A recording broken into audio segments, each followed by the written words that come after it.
কবি জয় গোস্বামীর জল হাওয়ার লেখা। স্নেহ সবুজ দিন, তোমার কাছে ঋণ। বৃষ্টি ভেজা ভোর, মুখ দেখেছি তোর। মুখের পাশে আলো, ও মেয়ে তুই ভালো। আলোর পাশে আকাশ, আমার দিকে তাকাস। তাকাই যদি চোখ, একটা দিঘি হোক, যে দিঘি জ্যোৎস্নায় হরিণ হয়ে যায়। হরিণদের কথা জানুক নীরবতা। নীরব কোথায় থাকে?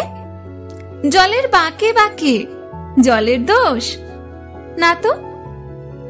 হাওয়ায় হাত পাতো, হাওয়ার খেলা সে কি? মাটির থেকে দেখি, মাটির গুণ হবে। কাছে আসুক তবে। কাছে কোথায়? দূর। নদী সমুদ্র। সমুদ্র তো নোনা, ছুঁয়েও দেখব না। ছুতে পারিস নদী, শুকিয়ে যায় যদি। শুকিয়ে গেলে বালি, বালিতে জল ঢালি। সেই জলের ধারা ভাসিয়ে দেবে পাড়া। পাড়ার পরে গ্রাম। বেড়াতে গেছিলাম, গ্রামের পাশে পাশে নদী শুয়ে আছে। নদীর নিচে সোনা, জিকই বালুকণা। সোনা খুঁজতে এসে ডুবে মরবি শেষে। বেশ, ডুবিয়ে দিক, ভেসে উঠব ঠিক।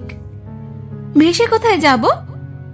নতুন ডাঙা পাবো, নামটা দেব তার সোনার ধান।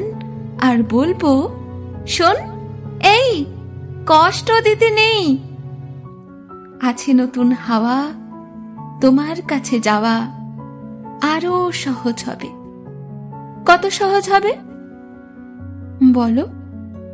ভালোবাসবে তবে? বলো, ভালোবাসবে কবে?